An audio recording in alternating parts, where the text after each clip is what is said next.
Hola, buenas tardes a todos. Muchas gracias por estar aquí. Bueno, les damos la bienvenida a una sesión más del Seminario de Divulgación de Tesis.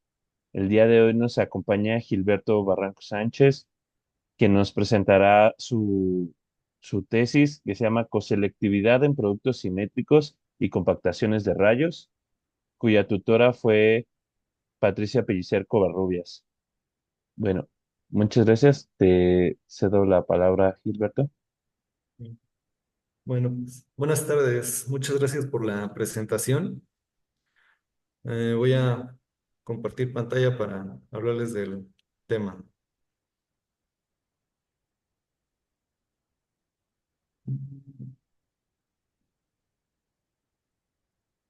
Si acaso bien ahí, Sí, sí se ve bien. sale. Bueno, pues, buenas tardes. Yo les voy a hablar acerca de lo que son las compactaciones, bueno, las coselecciones y lo que significa que un continuo sea coselectible en cierto sentido. Antes de entrar a la plática, voy a dar unas cuantas definiciones que voy a estar utilizando a lo largo de la misma.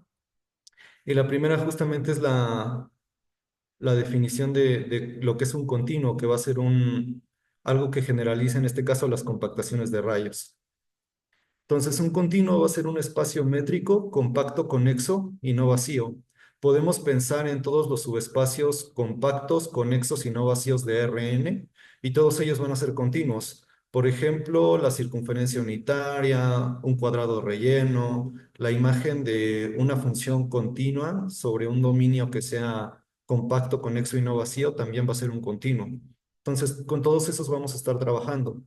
Algo que quiero mencionar es que todas las definiciones, o algunas las más importantes, las voy a anotar del lado derecho de la pantalla para que las tengan presentes, por si es que se requieren. También voy a querer definir unas familias de subespacios. Voy a tomar un espacio métrico y voy a definir a C de X como la familia de todos los continuos que se quedan contenidos en X. Por otra parte, F1 de X va a ser la familia de todos los unitarios que puedo formar con elementos con X, y F2 de X va a ser la familia de todos los subconjuntos X, Y con X y Y elementos de X. Algo a mencionar es que a los elementos de esta familia de F2 les voy a llamar, bueno, sí se ve el cursor.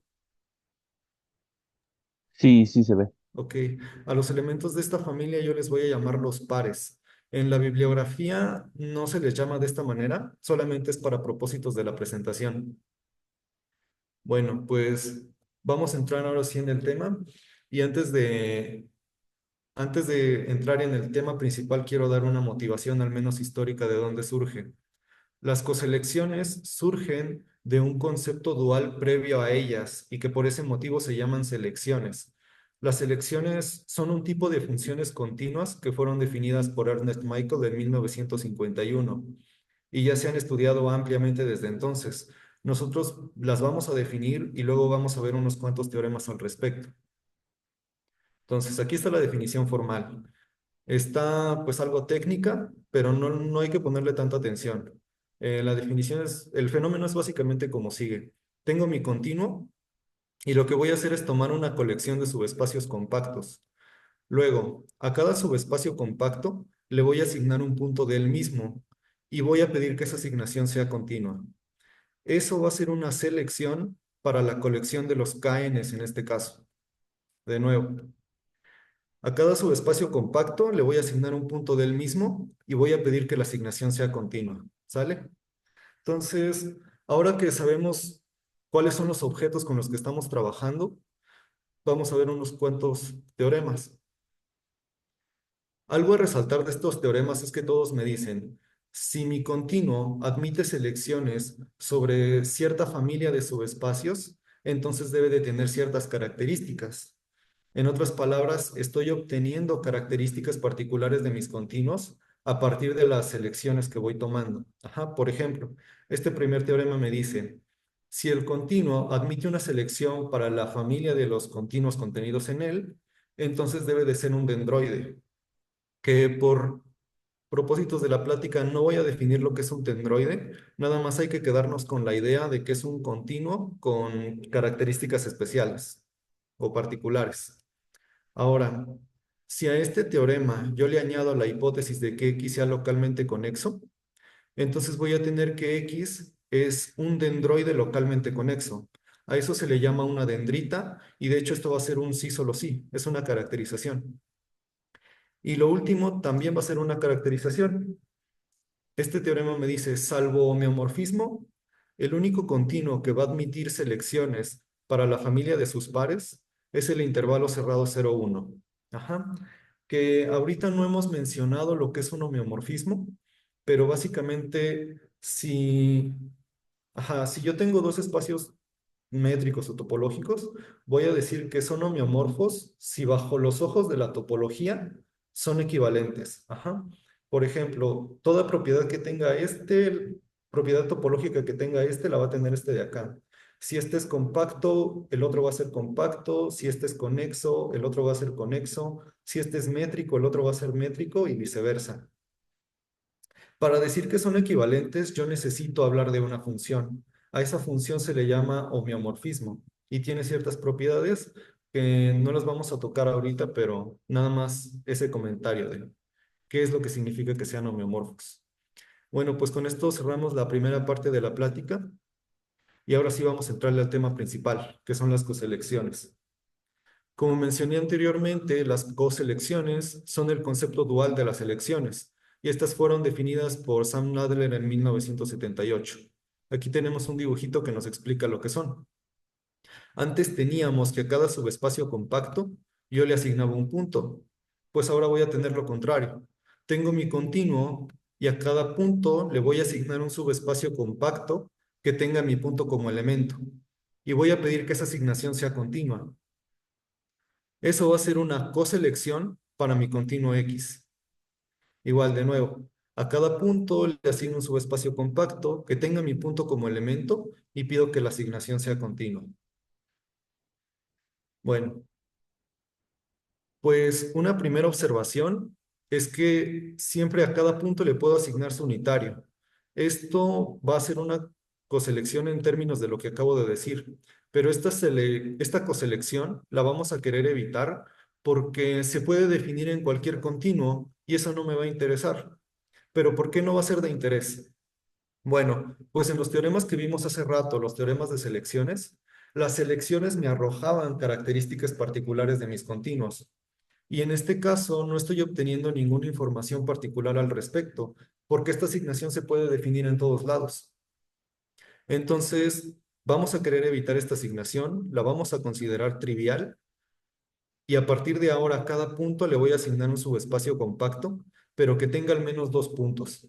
Y de hecho, para el caso que quiero abordar, voy a pedir que el subespacio compacto que le asigno a mis puntos sea de exactamente dos puntos.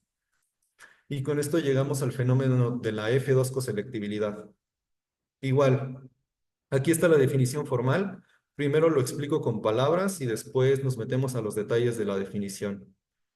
Entonces tengo mi continuo y a cada punto le voy a asignar un par que tenga mi punto como elemento y de tal manera que estos dos puntos del par se encuentren cercanos entre sí. Además, como ya lo hemos estado haciendo, pido que la asignación sea continua. Y ese va a ser todo el fenómeno. Ahora sí podemos entrar un poco a los detalles técnicos que nos dice la definición. Y como queremos hablar de cercanía entre puntos, tenemos que hablar de parámetros como epsilon, delta o algún otro. Entonces, pues es natural que la definición empiece así.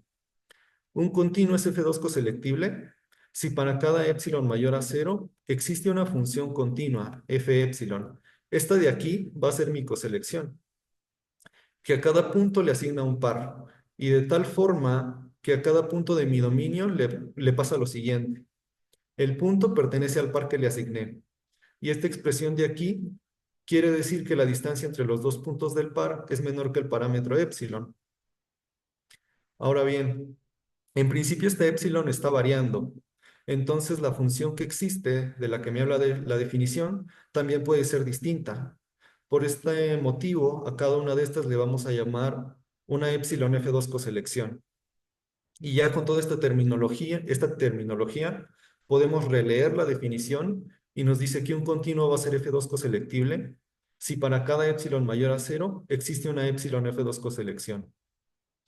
Un último detalle a resaltar es que en el codominio de nuestras epsilon F2 coselecciones estamos excluyendo la familia de los unitarios.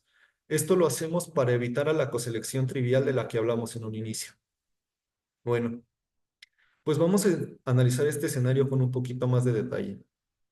Dijimos, a cada punto le asigno un par que tenga mi punto como elemento.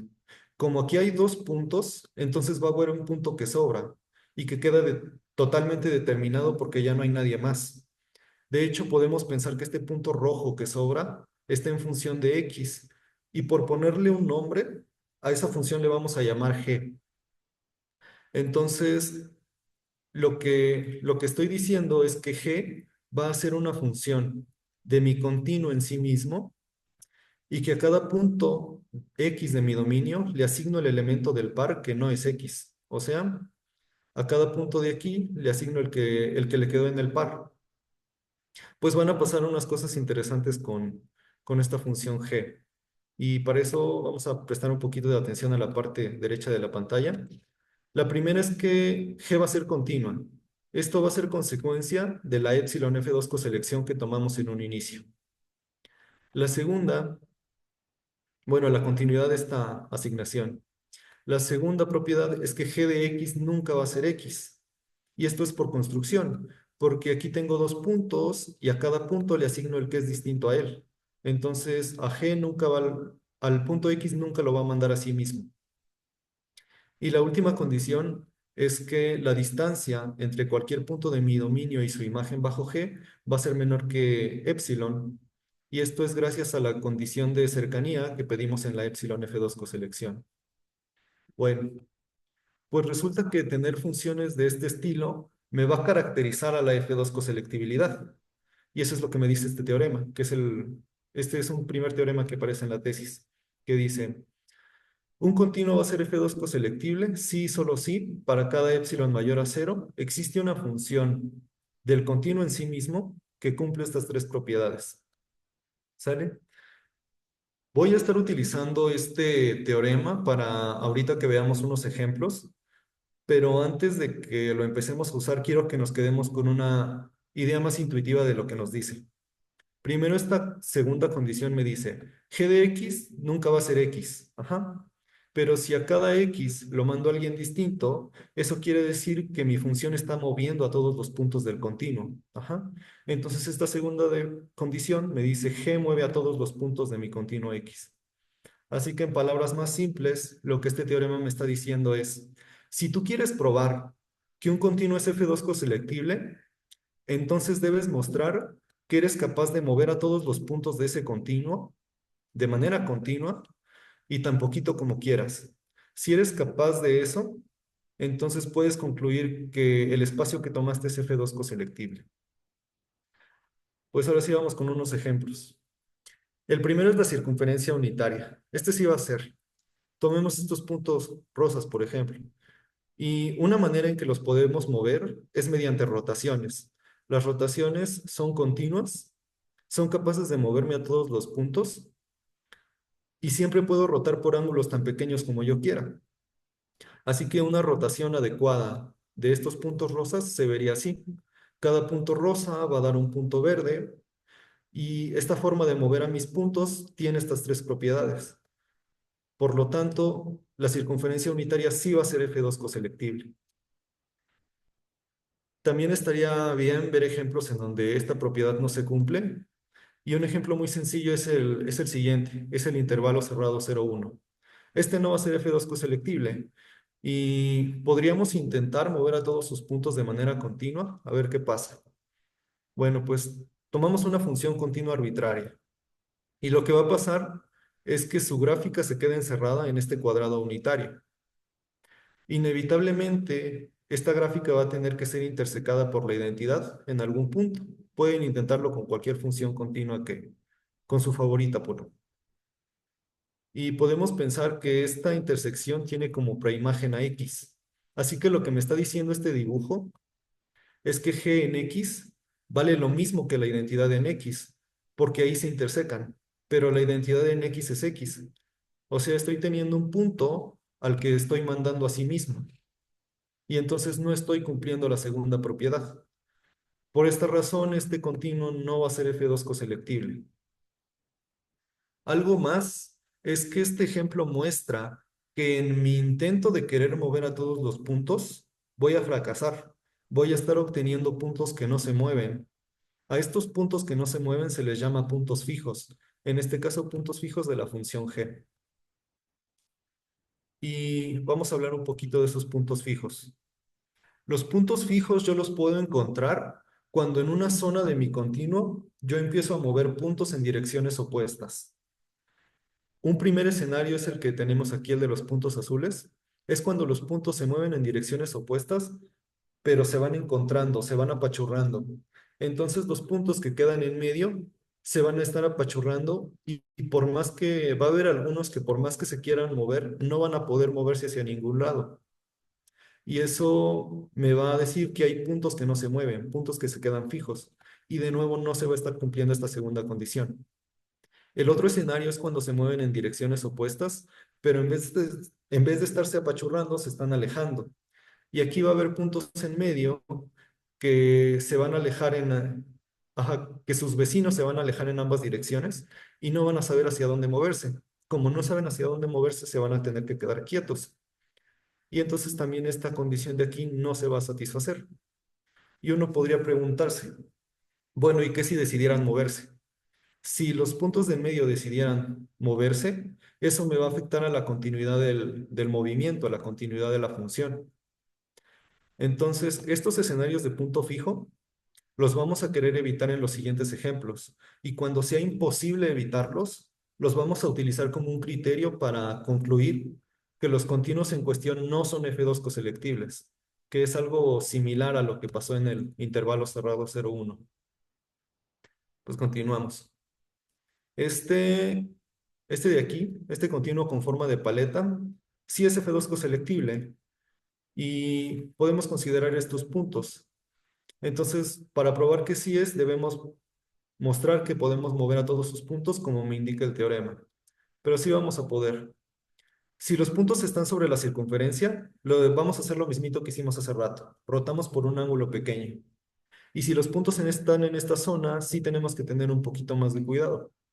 En este caso, el punto azul lo voy a mandar al punto rosa. Y el punto rosa, como está en la circunferencia, lo tengo que rotar hacia alguien. Por efectos del dibujo, lo voy a mandar hacia el punto azul fuerte. Ahora, por continuidad, todos estos puntos del arco verde se me van a trasladar de manera continua hacia los puntos del arco café. Y esta manera en que estoy trasladando tiene estas tres propiedades, porque las traslaciones son continuas, estoy moviendo todos los puntos del arco verde y además siempre puedo tomar arcos tan chiquitos como yo quiera. Ahora hay que ver qué le hago al resto de puntos en la patita. A este punto rojo de aquí no le queda de otra que moverse hacia la izquierda. Y de nuevo, por continuidad y para evitar los escenarios de punto fijo, los puntos que restan en la patita también se van a tener que mover hacia la izquierda. Entonces, ya podemos construir una función g con lo que acabo de decir y su acción sobre estos puntos se va a ver así. Los de la circunferencia los giro y los de la patita los empujo hacia la circunferencia. Otra forma en que podemos ver esto es pensar que esta circunferencia es un yoyo y que esta patita es una cuerda atada al yoyo. Entonces lo único que estoy haciendo es girar el yoyo y eso jala la cuerda y es el movimiento que describen las flechas. Algo más a resaltar de este ejemplo es que no tengo escenarios de punto fijo y aunque pareciera que los puntos que llegan por debajo y los que llegan de la patita están apachurrando este punto rosa, lo cierto es que no lo apachurran porque el punto rosa se puede escapar hacia acá, hacia arriba, hacia el punto azul. Y ya entonces las circunferencias van a ser importantes. Bueno, pues otro ejemplo de un continuo que no es F2 coselectible y que ya tiene un poquito más de chiste que el intervalo, pues es este continuo con forma de H. Vamos a intentar mover sus puntos como nos dice el teorema y a ver qué pasa.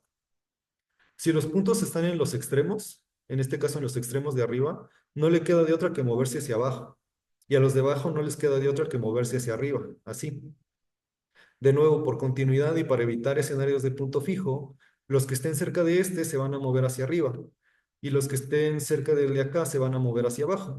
Y lo mismo con los del otro lado. Aquí pareciera que estamos apachurrando puntos y que se va a estar apachurrando este verdecito de aquí. Pero como en el caso de la paleta, este tiene una salida de escape hacia la derecha y el de acá tiene una salida de escape hacia la izquierda. Así que puedo seguir moviendo los puntos. Y otra vez por continuidad y para evitar los escenarios de punto fijo, todos los que estén cerca de este se van a seguir moviendo hacia la derecha y todos los que estén cerca de este se van a seguir moviendo hacia la izquierda. Y aquí ya se ve un poco más que no voy a poder seguir moviendo los puntos como me dice el teorema, porque estoy obteniendo el escenario en donde los puntos se apachurran y ya no tengo salida de escape. Así que este continuo no va a ser F2 coselectible. Bueno, pues algo que tienen en común este continuo con forma de H y el intervalo cerrado 0,1 es que los dos tienen la propiedad del punto fijo. O sea, cualquier función continua que yo defina en ellos va a tener un punto que no se mueve. En el intervalo cerrado sí dimos una explicación con dibujos de qué era. Aquí no, pero es, va a haber continuos que tengan esta propiedad. Entonces aquí está la definición. Un continuo, o en general un espacio topológico, tiene la propiedad del punto fijo si cada función continua que yo tomo tiene un punto que no se mueve. Hay un punto al que lo manda a sí mismo. Ajá. Entonces, un primer teorema que sale de estas observaciones es que si tenemos un continuo con la propiedad del punto fijo, entonces este no va a ser F2 coselectible porque no va a poder cumplir la segunda propiedad. Y algo para lo que quería anunciar este teorema es para que nos preguntáramos si el recíproco se puede cumplir. O sea, si mi continuo no es F2 coselectible, entonces eso implica que mi continuo tiene la propiedad del punto fijo. Pues la respuesta es que no. Y el contraejemplo es este de aquí. Este no es F2 coselectible y tampoco va a tener la propiedad del punto fijo, qué es lo que queremos mostrar según esta definición del lado derecho. Queremos mostrar que hay un continuo que no es ni F2 coselectible y tampoco tiene la propiedad del punto fijo. Pues primero veamos que no es F2 coselectible. Tomemos estos puntos azules, por ejemplo. Si los queremos mover como me dice la caracterización, pues podemos pensar en el ejemplo de la paleta otra vez y pensar que estos de aquí son yoyos, las circunferencias. Estos yoyos están atados por un segmento de cuerda y entonces al momento de que yo giro los yoyos, este segmento de cuerda va a generar una tensión y me va a jalar a los puntos y el movimiento se va a ver algo así. Entonces aquí estoy generando un escenario de punto fijo en que los puntos se alejan y por esta razón este continuo no va a ser F2 coselectible, pero tampoco va a tener la propiedad del punto fijo. Ajá, y eso es lo que vamos a mostrar ahorita. Entonces, la definición me dice que si yo quiero mostrar que no tiene la propiedad del punto fijo, entonces debo exhibir a una función continua que me mueva todos los puntos. Eso estaría negando tener la propiedad. Entonces, vamos a tomar todos los puntos que se encuentran tanto en la cuerda como en la circunferencia. Todos estos los vamos a proyectar hacia la circunferencia del lado derecho, así.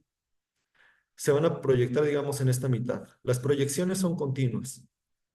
Y una vez que hemos proyectado, todos los puntos azules me van a quedar de este lado. Y los puntos de color durazno son los que son los que ya estaban en esta circunferencia. Así que ya moví a todos los de acá de manera continua. Y a estos, pues simplemente los puedo rotar. Y ya los moví también a todos. Entonces los moví de manera continua y ya no hay ningún punto fijo. Este es el contraejemplo. Y bueno, ya aquí ya vimos un montón de ejemplos. Ya vimos que el intervalo cerrado no es F2 coselectible, la H tampoco. Y una observación es que ninguno de estos tiene circunferencias. Por otro lado, tanto la circunferencia unitaria como la paleta sí tenían una única circunferencia y esos sí eran F2 coselectibles. Y este de aquí no lo es, pero a pesar de que tiene circunferencias, pero este, a diferencia de los otros, no tiene una única circunferencia, tiene más de una. Pues ese hecho no es casualidad, sí forma parte de un teorema y es este teorema de aquí, que dice, si tienes una gráfica finita, entonces esa gráfica finita va a ser F2 coselectible si solo si contiene una única curva cerrada simple. Pues vamos a traducir lo que nos dice. Curva cerrada simple es una circunferencia. A los ojos de la topología, curva cerrada simple y circunferencia son equivalentes. Y una gráfica finita, pues no lo vamos a definir porque no es el propósito de la plática, pero vamos a quedarnos con que todos los ejemplos que hemos visto hasta ahorita son casos particulares de gráficas finitas. Entonces, este teorema me dice, si tu gráfica finita contiene una única circunferencia, sí va a ser F2 coselectible. Por ejemplo, a este de aquí que tiene forma de antena o de satélite, pues sí va a ser, porque tiene una única circunferencia y eso de que sea gráfica finita significa que a la circunferencia le salen una cantidad finita de patitas. Entonces, la circunferencia unitaria, en el ejemplo de la paleta y en este también, sí le salían una cantidad infinita de patitas. Por ese motivo es que estos sí eran F2 coselectibles. Bueno, algo que quería decir es que este teorema no se incluye en la tesis. Ya había que desarrollar más material para verlo, pero es un teorema que junta todos estos ejemplos que acabamos de ver y que los mete todos en una bolsa. Entonces, esta caracterización es importante y tiene su chiste. Bueno. Pues continuando con la plática, vamos a ver algunas propiedades de la F2 coselectibilidad y la primera de ellas tiene que ver con productos. Esta propiedad me dice, tienes una cantidad a lo más numerable de continuos y si uno de tus factores es F2 coselectible, entonces todo el producto lo va a hacer. Ajá. Ahora en topología, cuando yo tengo una cantidad de factores con una propiedad y eso me garantiza que la propiedad se conserva en el producto, se dice que la propiedad es productiva. Entonces, en este caso, la propiedad de ser F2 coselectible sí es productiva, porque el teorema me dice, no necesitas pedir que todos tus factores sean F2 coselectibles, te basta con que uno lo sea para que el producto también tenga esa propiedad. Una consecuencia de esto es que el continuo de la H, cruz la circunferencia unitaria, sí va a ser F2 coselectible, porque me basta tener un factor que lo sea, y en este caso la circunferencia sí lo es, que era como rotar sus puntos nada más. Un corolario de esto es que la propiedad de ser F2 coselectible no es factorizable. De nuevo, en topología, si yo tengo una propiedad en mi producto y eso me garantiza que la propiedad se conserva los factores, se dice que es factorizable. En este caso, la F2 coselectibilidad no lo va a hacer, porque este producto sí es F2 coselectible, pero el factor correspondiente a la H no lo es. Entonces, esta propiedad no lo va a hacer. Y un escenario que podemos plantear con este producto también es el siguiente. Tomamos esta función del producto en la H, que lo que hace es que si yo tengo un par H, S, lo va a mandar a H. A esta función se le llama la primera proyección, que lo único que hace es quedarse con la primera coordenada. Esta función es continua y abierta, que de nuevo abierta se dice en topología que manda abiertos en abiertos. Y eso pues podemos pensar en funciones de Rn que digamos a una bola me la manda a un subconjunto abierto también. Entonces, el dominio sí es F2 coselectible, pero la H no lo es.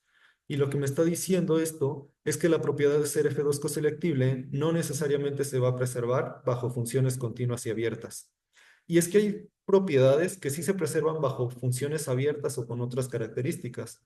Por ejemplo, en cálculo 3 se ve que si yo tengo una función continua y mi dominio es conexo, entonces la imagen directa de mi dominio bajo esa función también me va a quedar conexo. Pues esto no pasa con la F2 coselectibilidad ni pidiéndole una condición adicional. Sin embargo, sí se va a preservar bajo otro tipo de funciones, que justamente es de los que les hablaba hace rato, que son los homeomorfismos. Los homeomorfismos son estas funciones que me van a decir cuándo dos espacios topológicos son equivalentes. Y entonces, bajo este tipo de funciones, la F2 coselectibilidad sí se va a preservar. Consecuencias de esto son que los arcos no son F2 coselectibles. Los arcos, todos ellos son homeomorfos, o sea, son equivalentes al intervalo cerrado 0,1. Y ese ya vimos que no es F2 coselectible. Por otra parte, todas las curvas cerradas simples son homeomorfas a la circunferencia unitaria. Y esa ya vimos que sí es F2 coselectible. Entonces, una consecuencia es que todas las curvas cerradas simples sí van a ser F2 coselectibles. Y un último escenario que podemos plantear con el producto de la H y la circunferencia es este. Tomamos un punto de la circunferencia y lo que voy a hacer es tomar el producto de la H con el unitario de este punto. Esto pues ya es un poquito más difícil de explicar bien, pero este de aquí va a ser un retracto del producto. Que un retracto es como una parte chiquita de este espacio en donde yo puedo mandar el producto de manera continua hacia esta parte chiquita. Ujú. Y la función con la que mando el producto a esta parte chiquita se llama retracción. Entonces, aquí hay un retracto que es homeomorfo a la H, que no es F2 coselectible, a pesar de que el producto sí lo es. Y lo que esto me está diciendo es que las retracciones no necesariamente van a preservar la propiedad de ser F2 coselectible. Ahora bien, dijimos que esto es un retracto, pero en particular, pues es un subespacio. Entonces la propiedad de ser F2 coselectible no es hereditaria, porque una propiedad es hereditaria cuando si en mi espacio original yo tengo una propiedad y esa misma propiedad se conserva a todos los subespacios, se dice que es hereditaria. Y aquí no va a ser. Vamos a quedarnos con la idea de que ser F2 coselectible no es hereditaria y vamos a la última parte de la plática, porque el tema de la plática es en cierto sentido coselectibilidad en espacio, en compactaciones, en productos simétricos de compactaciones de rayos. Pero hasta ahorita las compactaciones de rayos no las hemos visto ni definido, ni tocado, ni nada. Entonces vamos a empezar con el concepto de compactación. Otra vez aquí está la definición formal. Dice, pues necesitas dos espacios, uno que sea T2 y compacto y demás. Esto de que sea T2 no le vamos a poner mucho caso, nada más es una forma que tenemos en el espacio de separar puntos. Y mejor vamos a explicarlo igual, de forma con un diagrama, con un dibujo. Entonces, yo voy a decir que X, este naranjita, es compactación de Y, si en primera X es compacto y T2, sea lo que sea que signifique T2. Entonces, este X sí tiene que ser compacto. Y además, para que sea compactación de Y, yo debo de tener una copia de Y metida en X. Esta copia, pues, debe de ser homeomorfa en el sentido que hemos estado diciendo. Y además, esta copia debe de estar como por todos lados de X, como que casi casi que lo abarca por completo. Y eso de que casi casi lo abarca por completo se traduce en esta segunda condición, que la cerradura de la imagen directa de Y bajo gamma, pues sea X, esta cerradura sea X. Eso nos dice que está como por todos lados. Y vamos a querer aterrizar este fenómeno al caso de los rayos. Entonces vamos a definir qué es un rayo. Un rayo es un espacio homeomorfo a este intervalo, el intervalo 0,1, abierto en el 0, cerrado en el 1. Vamos a ver un ejemplo para visualizar mejor de qué se trata. En este caso, el rayo va a ser la parte morada. Ajá. Este espacio va a ser homeomorfo a este intervalo de aquí, el espacio morado. Ajá. Entonces aquí sí tenemos extremo y podemos ir recorriendo el rayo y lo podemos ir recorriendo en forma de espiral, pero nunca vamos a llegar al extremo, que es algo parecido a lo que pasa en este intervalo de aquí. Empezamos en un extremo, pero por más que nos movamos hacia la izquierda, nunca vamos a llegar hacia el otro extremo. Entonces este morado de aquí y este intervalo son homeomorfos. Y aquí ya es un caso pues más explícito de lo que es un rayo. Ahora, cuando tomamos el rayo y lo unimos junto con la circunferencia unitaria, esto va a ser una compactación de este rayo. Ajá, que el rayo, como dijimos anteriormente, está abarcando casi todo el espacio. Algo más a definir es que cuando tenemos una compactación de un rayo, en esa compactación todo lo que no sea rayo, todo lo que sobre, se le va a llamar el residuo.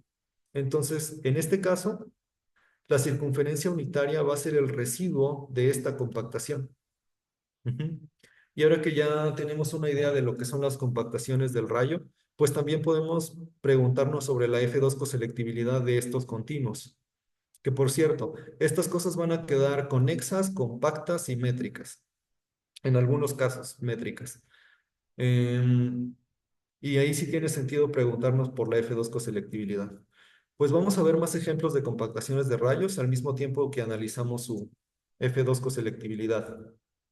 Entonces, este para empezar, este que vimos, sí va a ser F2 coselectible.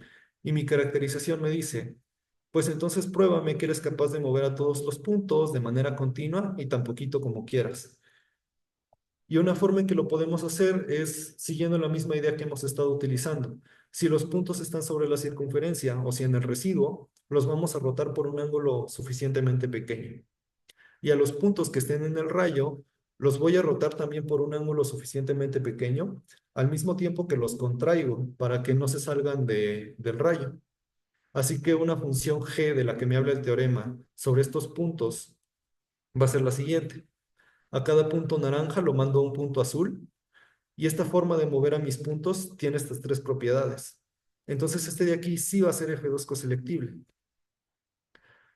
Otro ejemplo de una compactación que no tiene esta propiedad es el siguiente. Este de aquí no va a ser F2 coselectible. Igual, el rayo en este caso va a ser esta parte de aquí, que es parecida al que vimos hace rato. El que vimos hace rato va envolviendo la circunferencia unitaria en forma de espiral. Este rayo de aquí lo que hace también es envolver a la circunferencia unitaria, pero en vez de hacerlo en forma de espiral, lo hace formando picos. Estos picos se van formando por todos lados. Y de tal forma que las puntas de estos picos eh, pues constituyen una sucesión que converge a este punto P. Y lo mismo con estos picos de acá. A este continuo yo le voy a llamar el Pac-Man para efectos de la presentación, porque ahí tiene como la forma de un Pac-Man. Este no va a ser F2 coselectible y demostrarlo es mucho más complicado que lo que hemos estado haciendo hasta el momento. Se requiere de un teorema bastante largo y creo que no es nada formativo ponerlo aquí. Entonces, nada más vamos a quedarnos con la idea de que este sí no va a ser F2 coselectible. Y algo a resaltar de este ejemplo y el anterior es que ambos son compactaciones del rayo que tienen como residuo a S1, bueno, la circunferencia unitaria. Este sí es F2 coselectible, pero este de acá no lo es. Entonces, una pregunta que viene en el artículo es si cuando yo tenga una compactación de un rayo que tenga como residuo a S1 y si sea F2 coselectible, necesariamente tendrá que ser homeomorfa a este de aquí. Esa pregunta es una pregunta abierta y por lo que a mí me contaron se ve que está difícil de resolver. Entonces es una pregunta abierta interesante en el artículo. Y un último ejemplo es este de aquí. Este de aquí también es un rayo que va dando de vueltas y se va acercando a este continuo con forma de trébol. Entonces a este continuo de aquí yo le voy a llamar el trébol. Este tampoco va a ser F2 coselectible y se prueba también con el mismo teorema con el que se prueba que el Pac-Man no es F2 coselectible. Bueno, pues vamos a ver unos teoremas sobre compactaciones del rayo. Este teorema es uno de los principales de la tesis y me dice, tienes una compactación métrica de un rayo. Ajá. Que compactación métrica, pues nada, es lo mismo, es compactación de un rayo, pero aparte pedimos que el espacio que resulte sea métrico. Y me dice, si la compactación total es F2 coselectible, entonces el residuo también va a ser F2 coselectible. Este teorema me habla sobre lo que decíamos hace rato. Habíamos visto que la propiedad de ser F2 coselectible no es hereditaria en general. Y este teorema me dice, si nos restringimos al caso más particular de las compactaciones métricas de un rayo, entonces la F2 coselectividad sí se va a heredar a los residuos. Ajá. Algo para lo que me sirve este teorema es para seguir obteniendo ejemplos de continuos que no son F2 coselectibles mediante el uso de su contrapuesta. Por ejemplo, este de aquí. Este de aquí es la gráfica del seno de 1 entre x. Aquí este es el rayo que va subiendo y bajando y se va acercando a esta barra límite. Y este rayo junto con esta barra límite, es una compactación de la gráfica del seno de 1 entre x. Este no va a ser F2 coselectible y podemos utilizar la contrapuesta de este teorema, que me diría, si el residuo no es F2 coselectible, pues la compactación total no lo va a hacer. Y ese es justo el escenario que tenemos, porque el residuo de esta compactación es este arco de aquí. Y ya vimos que los arcos, bueno, este como barrita, esta barrita de aquí va a ser homeomorfa al intervalo cerrado 0,1, que ya vimos que no es F2 coselectible y por lo tanto este residuo no lo va a hacer. Usando la contrapuesta, concluimos que toda esta compactación no es F2 coselectible. Y por último, también podríamos preguntarnos si el recíproco de este teorema se cumple. O sea, si yo tengo compactación métrica de un rayo y mi residuo es F2 coselectible, ¿será que la compactación total también lo va a hacer? Pues la respuesta es que no, y el contraejemplo es el Pacman. El Pacman es una compactación métrica de un rayo, que ya vimos que no es F2 coselectible, pero su residuo sí lo es, porque su residuo es la circunferencia unitaria, y fue el primer ejemplo que vimos que sí era. Sin embargo, podemos dar otro contraejemplo y podemos aprovechar un teorema que tenemos para construirlo. Entonces,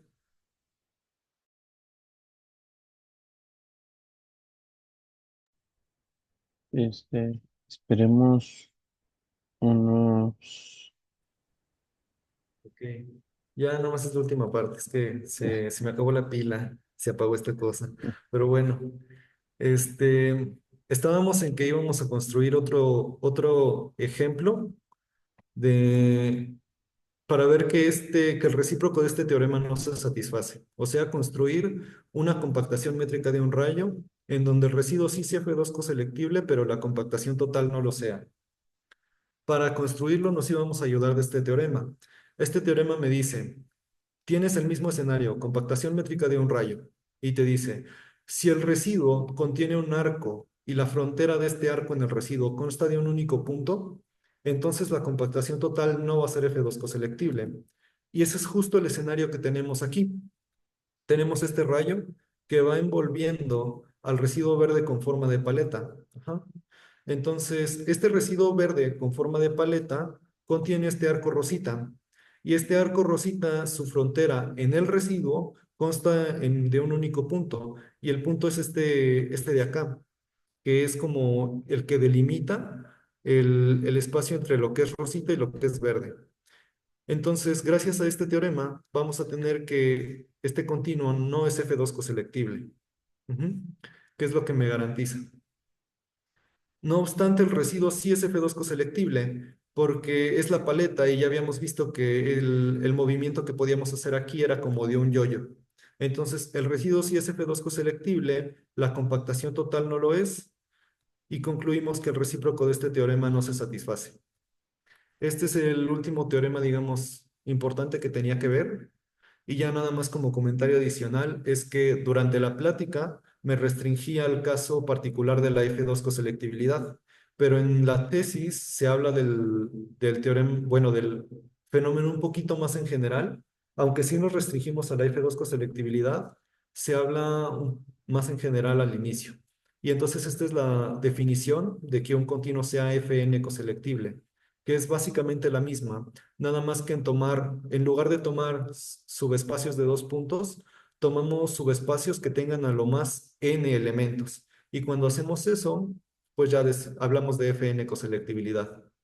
La condición del diámetro, en vez de decir que la distancia entre dos puntos es menor que un parámetro epsilon, lo que quiere decir ahora es que la distancia entre todos los puntos de aquí, si yo comparo cualesquiera dos, su distancia es menor que epsilon. Y ese es todo el fenómeno. Algo más a resaltar es que el trébol y el Pacman no son Fn coselectibles para ninguna n. Habíamos visto que no eran F2, pero en general no van a ser para ninguna n. Y eso sería todo. Gracias por su atención. Aquí están las referencias. Te agradecemos mucho, Gilberto. Está bien interesante. Eh, si alguien tiene alguna duda, este, la puede hacer, ya sea por el chat o puede activar su micrófono. Mientras alguien se anima, otra vez felicitarte, está muy Gracias. padre tu trabajo. Y yo sí tengo una duda, ahorita Sí. que hablas al final de la FN o selectividad, todos los resultados que tienen, o sea, los teoremas, o sea, también son generalizaciones para la FN. No, no todos. Por ejemplo, esta caracterización que tenemos aquí, la de que, bueno, pues cambio encontrar coselecciones por encontrar funciones que me muevan puntos. Esta nada más se tiene para F2 coselectividad. Para F3 coselectividad se tiene este teorema, pero solamente en la dirección, digamos, hacia la derecha, no sé, Ajá. que un continuo es F3 coselectible si, si un continuo es F3 coselectible, entonces van a existir, en lugar de una función, van a existir dos que me mueven puntos, que sus puntos fijos, la intersección de sus puntos fijos es vacía, o sea, no tienen puntos fijos en común, son continuas y cumplen la misma condición de la distancia.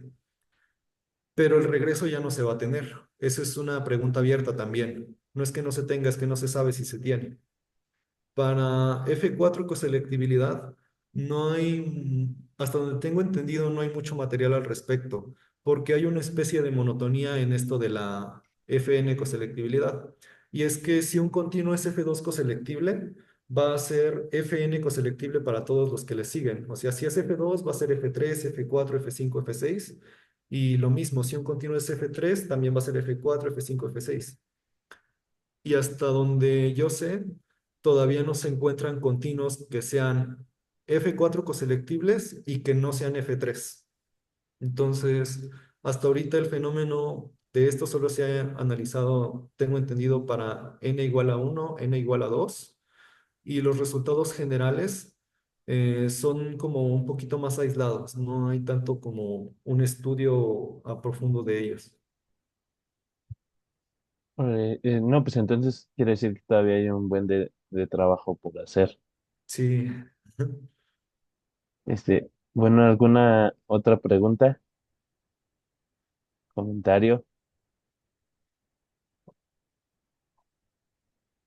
Este, yo sí tengo otra. Ok. Este, eh, ¿Cómo llegaste a este tema y cómo elegiste a tu tutora? Pues a mi tutora la elegí porque con ella tomé cursos, los tres cursos de topología los tomé con ella, entonces ya me entendía muy bien con ella.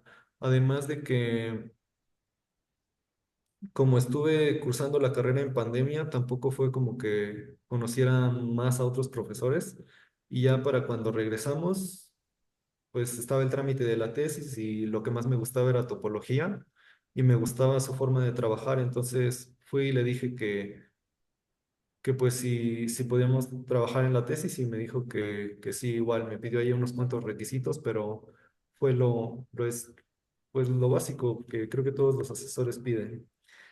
Y el tema ella me lo propuso, me había presentado dos, este de FN coselectividad y uno sobre conos, que no recuerdo muy bien de qué trataba, pero este fenómeno me llamó la atención porque, no sé, yo sentía que era como mucho más ilustrativo tal vez, y aparte con los conos no me había llevado muy bien durante los cursos, entonces fue por por el que me decidí. Ok, este, súper bien, súper padre otra vez. Muchas felicidades, está muy Gracias. interesante. Muchas gracias por tu exposición, bastante clara. Este, se agradece mucho. Y ya por último, para cerrar, este, ¿cómo fue tu proceso de tesis? O sea, ¿cómo dirías, que te fue en la tesis? ¿Qué es lo que te dejó la tesis? Ay, pues son pues varios aprendizajes. El primero es que creo que durante la carrera sí nos ponen a demostrar un montón, pero para ya a la hora de ponerlo en una tesis, la redacción es totalmente diferente. No solo hay que probar que algo es verdadero, que algo es falso, sino que hay que hacerlo amable para otra persona que lo lee. Y eso es algo por lo que uno no se preocupa cuando está en la licenciatura. También, pues, aprendí un montón con mi asesora porque no solo me puso a hacer tesis, me puso como de, haz este dibujo, explícame esto, exponme aquí en el cubículo qué fue lo que encontraste. Y todo eso fui desarrollando habilidades para el momento de presentar tanto en pizarrón como ahorita en diapositivas. Primero fue en pizarrón, porque me ponía ahí a escribir en su cubículo, pero luego me comentó sobre participar en un taller y en el congreso sobre el tema de la tesis y había que preparar presentación, habría que aterrizar más el tema hacia un público más general, porque ella me decía, no podemos llegar y empezar a hacer demostraciones y a mostrar un montón de símbolos porque no se va a entender nada. Entonces, todo ese proceso de rebajar las cosas y hacerlas más accesibles, pues también tiene su chiste. Y creo que todas esas habilidades que me enseñó sí fueron parte no solo de la tesis, sino como de todas las actividades que estuvimos haciendo. Ay, qué padre. Entonces, tu trabajo ya lo has presentado, además del taller que mencionas en un congreso nacional. Sí, sí, el de este año. Ah, muchas Ok, felicidades. ok, También es un gran logro también hacer ese tipo de cosas. Este, gracias. bueno, si nada más tiene alguna pregunta, alguna duda, comentario, te voy a pedir que si me dejas compartir para cerrar la sesión. Sí, Mm,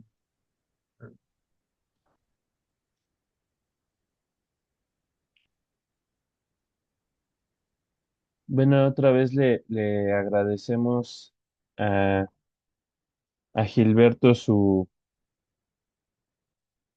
participación y su exposición. Y bueno, antes de cerrar, los invitamos a la próxima sesión del seminario, que será el jueves 21, igual a las 18 horas. Emanuel Delgadillo nos hablará sobre un método del cociente. Él trabajó con el doctor Luis Antonio Rincón Solís. Los invitamos a asistir y a participar si quieren mandar su trabajo y exponer su trabajo en este seminario, pues le pueden escribir a usagitsukino@ciencias.unam.mx para tener más informes. Y también los invitamos a seguirnos en Facebook y en YouTube. Todas las pláticas que tenemos en seminario se suben a nuestro canal de YouTube. Ahí van a poder encontrar la de Gilberto. Bueno, si no hay nada más, le agradecemos a todos su presencia. Muchas gracias.